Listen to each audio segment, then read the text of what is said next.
देखा जैसे तू दिन में मेकअप कर लो ना वैसे ही रात में मेकअप करके सुतल करा। वो काहे जी?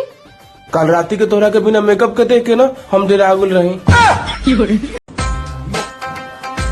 का भगवान जी किस्मत में कैसन मेहरारू दे देला, दिन भर मारे ले और खाली काम करवा ले। के में भगवान जी के दोष मत दी, रहोगी ना भगवान जी से मंगले रही सब होके हुनर मेहरारू चाहे सुनर तो सुंदर मेहरारू के इतना ना भार सा सकी ना। जाना तानी जी, आज हम बाजारे जात रही ना तो बगलवा वाला घरवा के औरतिया सब टोन मारत रही सन। ए जाए दो उतना ना सोचल जाला।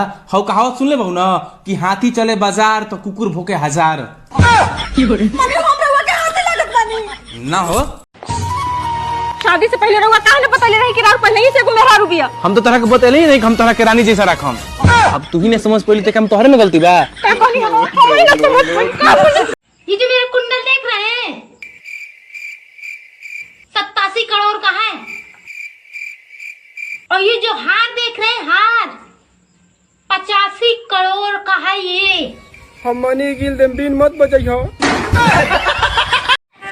डार्लिंग अभी तू हमारा से हीरा का हार मांगू तो हीरा का हार ला दे, सोना के झुमका मांगू ना तो सोना के झुमका ला दे। तू मांग के तो देखा। 2 दिन से साड़ी खरीदे के कहता नहीं उता खरीदात नहीं खे बड़ा ना हीरा के हाथ दे वाला झुमका दे वाला भागम के नहीं। ए जी अगर रात में रहुआ के सुनसान जंगल में जाए के पड़ी तो रहुआ केकरा के लिए आके जाए? तोहरा के हो वो काहे जी? वे से कि अगर भूत प्रेत सामने आ जी हसन तो लड़े खातिर को चुड़ैल के जरूरत पड़ी ना।